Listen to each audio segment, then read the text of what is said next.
This is the Amazing Teacher Podcast with Sam Rangel, episode number 24. Welcome to the Amazing Teacher Podcast, where we sit down with amazing educators and pick their brains for tips, strategies, and ideas that you can take into your classrooms and be amazing. Now, here's your host, Sam Rangel. Welcome, amazing teacher, to the 24th episode of the Amazing Teacher Podcast. This is Sam from SuccessInTheClassroom.com, and again, I want to thank you for stopping by the podcast. I really appreciate you taking time to listen to these amazing teachers share their wisdom and their experience, and hopefully you're taking some of this back to the classroom and doing amazing things with your kids. Today, my guest is Tammy Tweten, better known as Ed Tech Nerdo. Tammy shares her insights on using technology in the classroom, and she shares her experience in using Chromebooks with her students. That was a conversation that I thought was fascinating. The Chromebooks in the classroom. You know, I'm used to iPads and what they can do with students and engagement, but Chromebooks is something new to me, and Tammy's really doing some amazing things with that. So listen for that. I was blown away with how she's using Chromebooks to engage her students. Great stuff. I also asked her about her experience at the Q conference, and that was cool too. Tammy is doing amazing things in the classroom, and I know you will find some great takeaways from my conversation with her. So let's get right into the interview with amazing teacher and Ed Tech Nerdo, Tammy Tweten. Ready? Here we go. Today, I am so happy to have Tammy Tweten from Ed Tech Nerdo on the podcast. Welcome to the show, Tammy. Thank you for having me.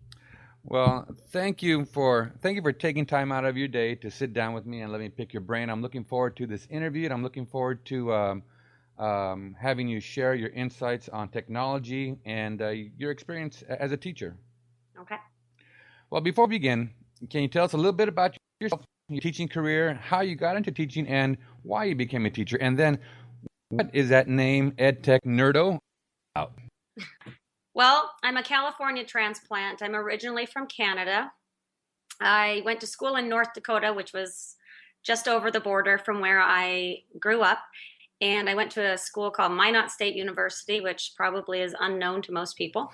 That's where I met my husband. And when I graduated from college, we moved out to California, and I got my first teaching job in Palm Springs.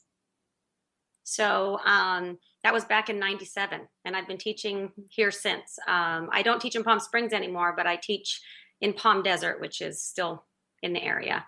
When I was going to college, how I got into teaching was I had originally decided on becoming a speech language pathologist. And I took a few classes, and I just wasn't as interested in working individually with students and with the anatomy of speech language pathology. It just did not sit as well with me as when I took education classes. I just knew that it was my destiny to be in that type of a position where I had my own classroom and I had creative control to do different things that were interesting to me and motivated me every day. So I changed my majors shortly thereafter, and voila, here I am, a teacher almost 20 years later. I grew up in a middle-class family. My mom was a nurse, and my dad was a fireman. And I just always knew that that was kind of my thing. I never really had the intention of going out and having a business or being in the private sector. I just always wanted to do what I could and do my little piece. I also, I've always been a lifelong learner from knee high. Always wanted to learn more. I was always, grabbing a book to read and going into my room early at night and reading a book before bed. And then, I was the one with the flashlight under the covers reading all along. It was just, and I continue to do that now, but not with necessarily books under the covers, but with the internet. I feel like it's just so vast and there's so much to learn. And, I just gobble it all up as much as I can find. And I'm always looking for new things that I can use in my own classroom to motivate my kids like I get motivated to learn new things. I wrote some notes here, so I want to make sure I just cover some things. One of the things that happened to me recently, and I've never really looked for recognition of any sort. I don't do this job for recognition or for pay. I just do it because I love it. I was chosen last year as the teacher of the year for my school district, or for my school. And, I was shocked at that. But then when I went to the ceremony, I was chosen as the representative for elementary teacher of the year for the whole district. And I was just utterly shocked because I don't feel necessarily that I'm any different than my other colleagues. And so I don't really see the difference in it. I just see what I do. I'm not really focused on what someone is or isn't doing that, I work with. I'm just doing the best job that I can.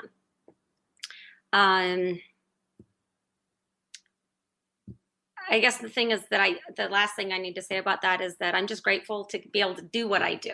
And I think that my motivation comes out in my students and my parents, and they've told me that they're happy with what I do, and I've had a positive impact on them. So that's where I'm at as far as my teaching career is at.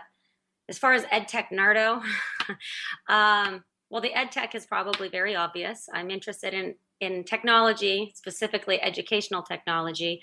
And the Nerdo came actually from the Q conference, believe it or not, with the little tags that they give you to say that you're an attendee. They have the little stickers, and I, got my one that said I'm a first timer. That was going on. I was seeing all these different ribbons that were on the lanyards, and I saw a couple. One said nerd, one said geek, and there were several others. And I thought, wow, how do you get that status? I really want that status because I'm such a geek or such a nerd. I want one of those. Plus, I think one of them was on pink, and, that just looked pretty. So towards the end of the conference, I just happened to see someone with it. I said, how did you get that? And they said, well, it was at one of the booths at the exhibit hall. And I had obviously missed it and didn't pick one up. So I decided after the conference that I was just going to get myself the geek status or the nerd status. And so I renamed all my social media with the Ed Tech Nerdo. And the O on the nerd is because a lot of times I refer to my students or my kids as kiddos. So I just put the O on there to give it a little extra flair. You mentioned that you don't do it for the pay, you don't do it for recognition. And I think that's a trait of many amazing teachers. They're there for the love of it, and it's what they do. And right. So congratulations again. And, you mentioned the Q conference. I want to talk a little bit about that. Okay.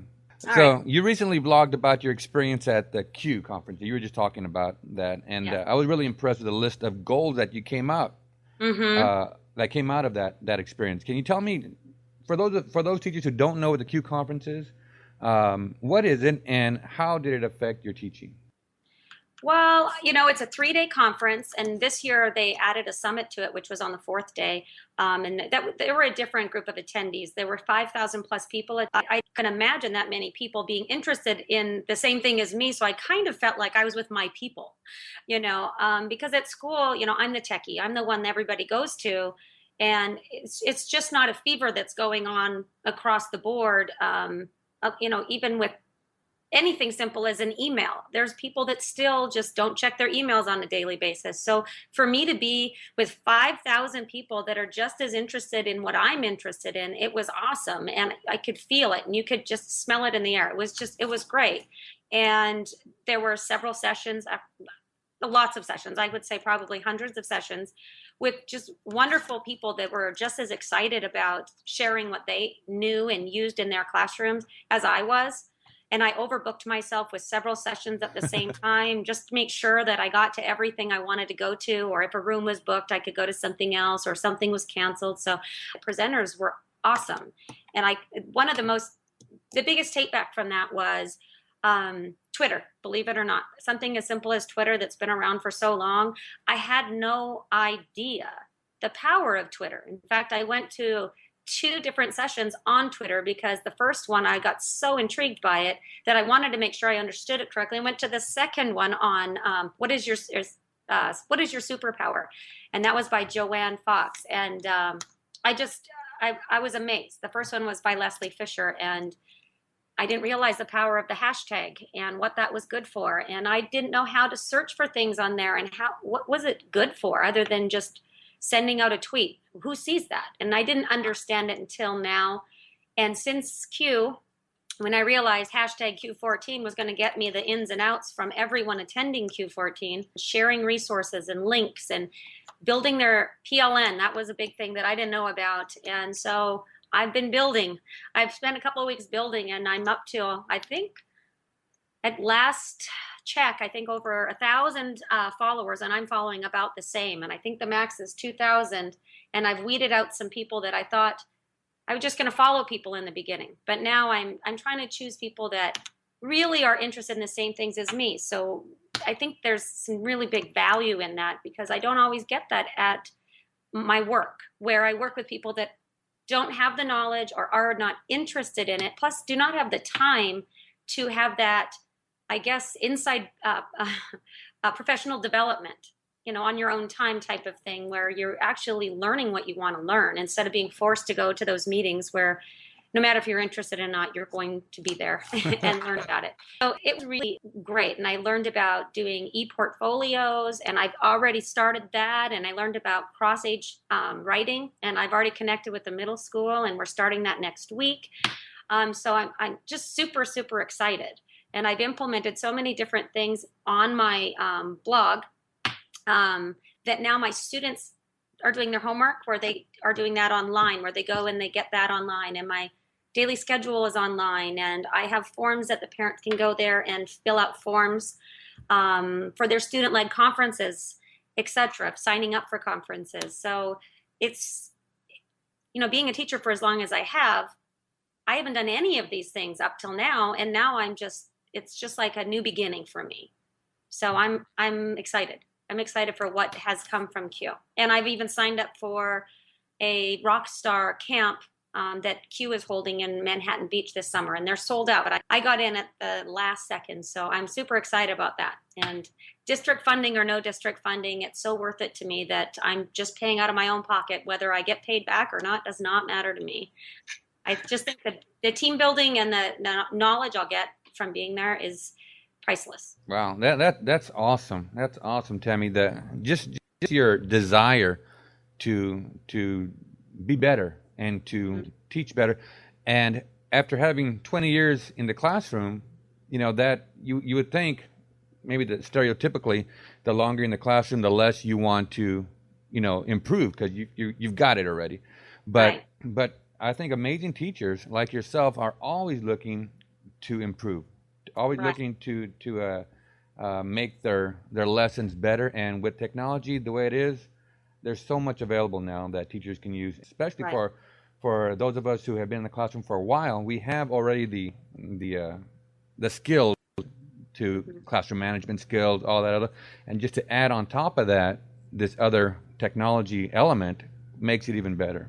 So absolutely. I think a comment that was said by one of the presenters at Q just really summed it up for me, was that, we talk about kids, traditionally as being illiterate when they don't know how to read. But as teachers, we are becoming illiterate if we don't learn and meet where the kids are at.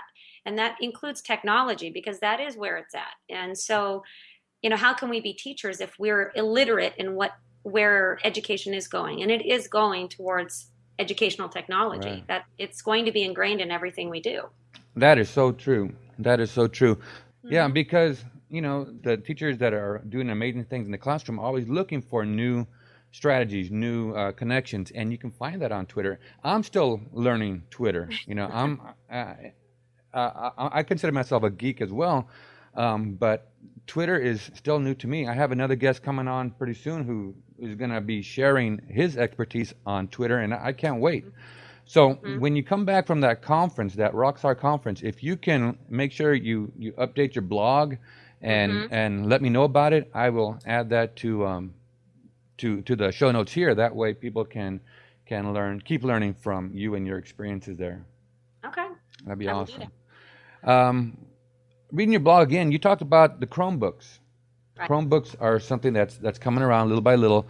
iPads are already in the classroom, but Chromebooks are kind of new. How do you use Chromebooks in the classroom?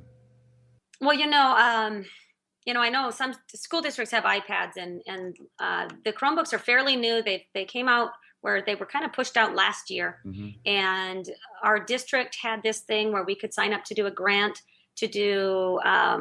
We had to put in for a grant. It was actually through our school district, whether or not we wanted to participate and have one-to-one in the classroom. And it was very competitive, and very few people were selected.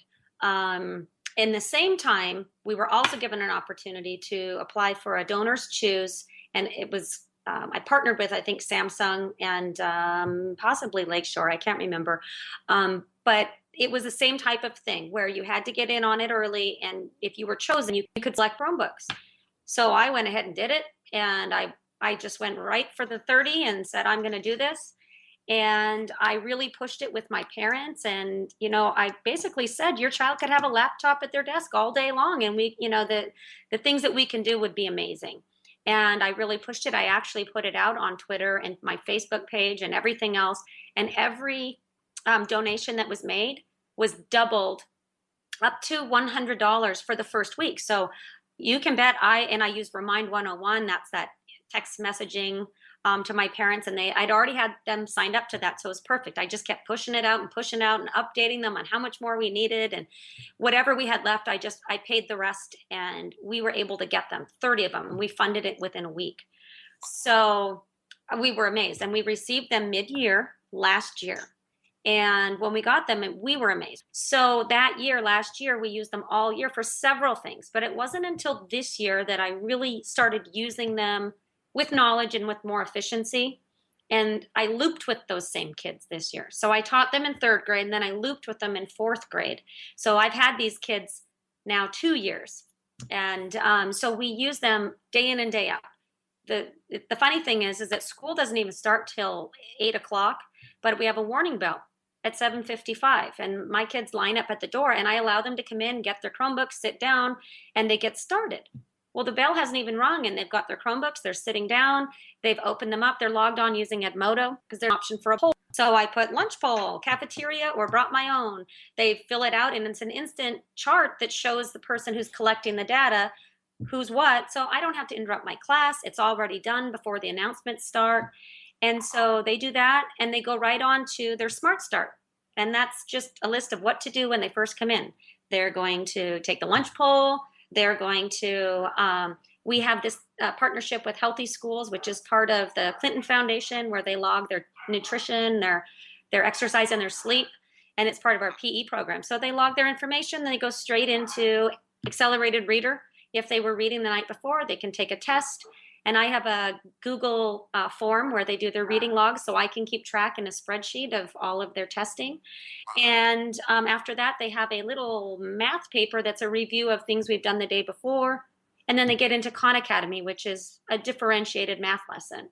And they've already been working for 15, 20 minutes without me having to tell them what to do. They're independent in that time, and they really take that seriously. In fact, on April Fool's Day, I put in the Smart Start that they were going to be the teachers for the day. And that's all I put in the Smart Start. And believe it or not one of them asked a question about it. And what's even more interesting is they did the Smart Start the way they always do the Smart Start, without me having to list all the things that they could do. And they were all doing the work. And they're 4th graders. So it's awesome. And as far as like in language arts and in math, they use them for several things. They use them throughout the day. They're always on their desk. If they close them and open them, they're right back where they left off. So it's not shutting down. They just log in their password only, and it takes them right back to where they left off. Just kind of like a textbook. If you put a bookmark in it, they can research on Google. They can find resources at their fingertips, including YouTube videos, which there's a lot of things that are blocked and whatnot, and they should be. But if there are things I need to share that are blocked for them, typically I can get them unblocked, or I can share them myself. I have a different filter as the teacher, so I share it on my projector. But I like to have them view it on their own device, because then they're more engaged and they're listening, as opposed to just having it in the background. Sometimes when it's on the screen, they lose interest. So it's kind of had it's like some kind of power when that Chromebook opens, that it's endless possibilities of what they can really do with it. Whether it's the Google apps for education, they do the forms, they fill out forms for me, or spreadsheets, or Word documents that they can collaborate on with a partner. And so that our writing projects with middle schoolers is they're partnered with a student at middle school level, and they'll be writing their projects, their assignment in writing, and sharing it with their middle school partner, who will then help them to edit it through the writing process. And so they can chat in the side saying, you need a title, you need this, you need that, add more description or whatever. And it guides them through that process. So when I see the final product, I've got fresh eyes looking at their end result. So the kids that are struggling are going to get that help from someone that maybe they'll be a little bit more motivated to try a little bit harder to do fourth grade level work instead of just getting the work done. So we're going to see, because it starts next week. We're going to do that. Wow. But there several things. I mean, really, it's endless. And I'm always looking for the next thing. That is so out there. I mean, compared to your traditional classroom, to have the kids come in and sit down and just get started. The engagement factor has got to be incredible. I mean, it's definitely incredible, especially Wednesdays. I have paperless Wednesday on Wednesdays, so they are not allowed to use paper for anything. So we've had to do activities where they don't need paper. And so we do a Genius Hour, which is like the 20% project, Passion Project, if you've heard of any of those, where they get an hour of their time to research anything they choose to do. And at the end of the year, we'll have a Genius Day where they get to share out. But I've had kids that they've built their own blogs, they've have their own websites, they're creating videos with Scratch, which is a coding program. We have kids that are build recipes, and then they're going to have a script, so they're going to have a cooking show. So several different things. Most of them include technology in some way, shape, or form, but that's not necessary. But it has driven them to just come to school and learn, and then take it home and continue it, because they can also do this at home. Mm-hmm. So we do that. And Appy Hour is one other thing that we do that, there's so many apps out there, and most of them have iPhones or some other type of a device that they're used to programs, and they're on things all the time. They're always connected. And so I want them to know the difference between something that has educational value and something that does not. And we've gone through several apps, and they say, well, it's problem solving or it's critical thinking. But in general, if it's just more fun than it is anything else, like a puzzle game, then what is its educational value? So we do the pros and cons of the apps, and whether or not it's an everyday app, or if it's just that special app that we might get to if we've done Friday on Fridays, and if they've earned it, they get free links and apps. So they get to do approved links and apps. So the ones that are not necessarily educational but still appropriate go in that category. So it's been really great, because they really have to critique it. So they have to think about the value of it.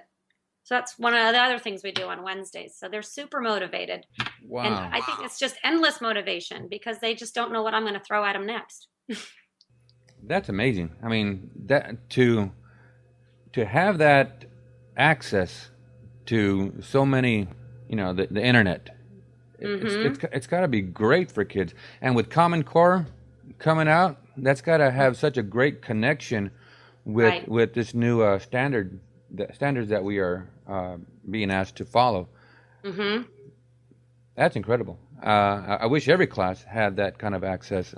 And I do too. But I wanted to ask you about that, because again, I don't know anything about it. But now that you've shared, what a great resource for teachers who are looking to use Chromebooks in their class. Head on over to Tammy's blog, ask her questions, and she'll be more than willing, right, Tammy, to share your expertise. Awesome, that's awesome. Well, Tammy, the purpose of the podcast is to sit down with amazing teachers like yourself and pick their brains for tips, strategies, ideas that new teachers can take into their classroom and be amazing. I know in your experience, you've run across many amazing teachers. Can you tell us what are some qualities that are common in the amazing teachers that you have come in contact with? Well, I think there's three things that instantly come to mind. I think you have to have a passion for learning yourself. I think you have to love what you do, love working with kids. And you also have to have the ability to take criticism and learn from your mistakes, because you're going to have them and you're going to learn from them. So those are the three takeaways from that. I think that a new teacher would definitely do well with following. So you mean we make mistakes as teachers? Yes. I tell my kids that, and they can't believe it. My students, I call them my kids. Yeah. But, I definitely tell them, like, I don't know everything. I know a lot, but I don't know everything. And I think the Genius Hour, allows them to show me something that maybe I didn't know. So, but I'm not afraid to tell them when they've taught me something. And I think they need to hear that, because I think that in traditional classrooms, they think the teacher knows it all. And times are changing. Yeah, and that's got to have a great effect on students' self-esteem and personal opinion of themselves if they can go home and say, my teacher didn't know this and I did. Yep. Very good. Many new teachers, Tammy, and when it comes to technology, I wonder, and I've asked this in a previous podcast, when you have like the Chromebooks in your classroom, is classroom management an issue? You compare it to before you had Chromebooks. Is classroom management a lesser or same kind of issue?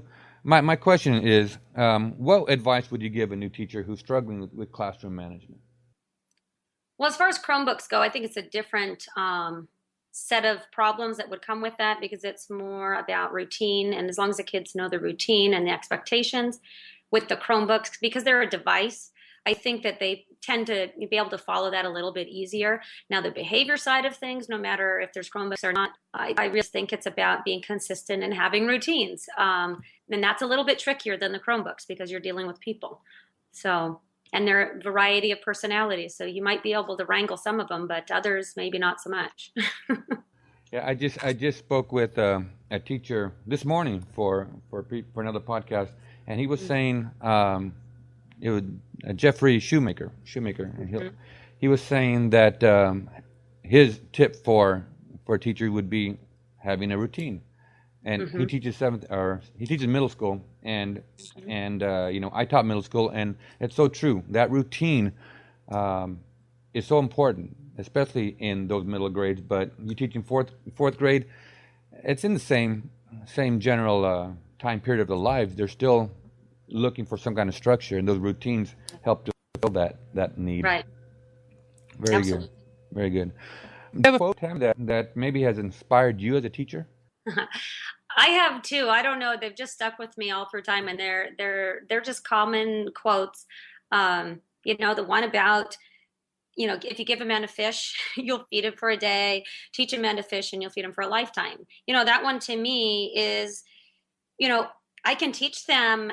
If I teach them how to learn, that's so much better than just teaching them what they need to learn. And I think that the standards that the way we've been teaching for so long is we're just teaching at them, and we're not really teaching them how are they supposed to, any problem, how to solve this problem or how to solve that problem. It's the how, not the what. And so to me, that's huge. We need to be able to teach them for next year and the following year, and for adulthood, really, because they really need those skills, and that's the skill set they need. If they have those skills, they can tackle any of the standards. And the other one that's always about you with class, win never quit and quitters never win. And, my thing with that is you never know where you can go if you don't try. So to me, that I say that a lot, and my kids will repeat it to me even without me saying, they'll be the ones to quote it without me. So it's definitely stuck with them. Those are the two I use all the time with my class, and they're just simple and basic and common, but they work and they apply. So yeah. And those are my favorites. The winners never quit, quitters never win. That is a great quote for kids to get ingrained in their personality right away. Right. Very true. Well, I have a sign in my room that said, do not sign with the red line, with the line through it, and I put words in there that they're not allowed to use, and one of them is can't or forgot. Because usually they didn't really forget. They chose not to. But I can't, I don't want to hear them say I can't, because they don't know they can do it unless they continue trying. So those are a couple things that kind of go along with my quote that I use frequently. And the kids get it. They don't use it. They don't use those words. That's great. Great quotes. Well, Tammy, if you could sit down with a new teacher just starting out in their career, and you had time for just one piece of advice, what would that advice be? I would say to partner up with some veteran teachers, some seasoned teachers, people who've been in the business a long time. And obviously there's some that are jaded and have been there too long, and you'll know those ones, but go to the other ones that you feel like they've got something to offer, because they do. If you head out there thinking you know everything, you don't. And you can learn something from someone. You may not interpret it the same way or use it the same way in your own classroom, but I know that I've worked with several teachers, some just being people that have been on my same grade level team, or some I've learned from Caesars, and I've sought them out to learn new information. And some of those things are still in my bag of tricks. Yep. So I definitely think that's huge. But on top of that, I think don't stop learning. Going to conferences, I know the budgets are tight, but there's a lot of things you can find online, like free things, webinars, podcasts. There's several different things where you can get the knowledge. And, we talked about Twitter earlier. I think that is an invaluable resource. It's free, and you can connect with anyone that has the same interest as you. Research hashtags for education, and you'll find several that, they might be in science or technology or teaching like a pirate. Yeah. I mean, there are several, and the people that are connected in those groups are going to be people that are passionate about that group. So you're going to be able to pick their brains for free. Yeah. So I guess I would say just never stop learning. Great advice. Great advice. So, Tammy, is there anything else that you'd like to share with the audience before we say goodbye? I think I said it before as far as my Twitter goes. I'm just excited to keep building my digital footprint out there with my new social media and being Ed Tech Nerdo. And I know that sounds a little weird, and it's really not my style to say Ed Tech Nerdo. It sounds a little weird, but it's growing on me. But I want to be and that's my biggest thing right now is building the people that I can look at and learn from to teach me things that I don't know. And I'm always looking for things I don't know. So that's kind of where I'm at right now, and kind of adding to my digital classroom. And I'm calling it my digital classroom because I'm trying to go more digital than traditional at this time and trying to build options. And one of those things is homework. And this week was my first week doing online homework. And I did a Google Doc with the links where the kids just had to go to my blog. And it's a password protected link on my blog, so nobody else can get in there but my students who have the password. And so they go there, and I have all my links for things that they need, whether it's the reading log, it's the assignment form, or it's the lesson plans for the day are on there. And homework is on there. They go to the homework link, they can see what is the homework for the week. And the links are right there. Now, for those kids who have no internet access at home, which they probably do, but they may not be allowed to be on it, they are allowed to have a paper homework assignment. It's similar, but it's not the same. And the things that are required out of the online homework, I'm making available during class time. So it's working out. It's a transition process for everyone, including the parents who are trying to figure out how to do this from home. Because on the Chromebooks, it saves their passwords. And on the Chromebooks, they have their links saved. So it's a learning curve definitely this week. But I see that as becoming something that is common knowledge in my classroom, and for the parents that homework's online. It's not something I'll need to continue to explain, because once they get it, they'll get it. So that's kind of my focus right now, and working on joining all the Twitter chats that are going on and learning during those times, not just searching a hashtag part as it's on. So that's kind of my goal right now. Wow, that's great. That's great. I remember when we would ask the class, okay, how many have a computer at home? And like 2 hands would go up. Now it seems like everybody is online, and which is great. But like you said, there are still some students out there who don't have access for one reason or another, and so I think making it another option available is right on. Mm-hmm, mm-hmm. And I think it also grows their 24/7 learning, because I have kids working on things at night, and I can see it because the programs I'm having them do, like Khan Academy, shows me their minutes outside of school hours. So I can see the passion for it. And the kids that have more minutes, logged after school hours, shows me who's engaged. And they're emailing me after school to ask me questions about their homework. And that wasn't happening before with those paper homework assignments. So it's exciting. That's great. Just the way technology is turning education around. What a great time to be in education. Right. So if people want to say thank you, Tammy, for sharing your amazing insights, where can they find you? Well, my email is Tweten, Ed Tech Nerdo, at gmail.com. And Tweten is with one E, but it is pronounced with, well, it sounds like it has two, but it's just Tweten. And then it's edtechnerdo at gmail.com for the email. My Twitter is at edtechnerdo. And my Pinterest and Facebook are all linked to Ed Tech Nerdo. So if they just Google Ed Tech Nerdo, I'm sure all of those will pop up. But my blog is a WordPress blog. So it's tweetenedtechnerdo.wordpress.com. I will make sure I have all those links on the show notes so that people can find you and thank you. It's been a pleasure speaking with you and picking your brain, especially about technology and the Chromebook still. What a great tool. Thank you so much for being on the podcast. Well, thank you for having me. Oh, my pleasure. So, to the listeners, I know you've received a lot of great information in this episode. Now it's up to you to take it back to your classroom and implement what you learned today. So, until next time, be amazing.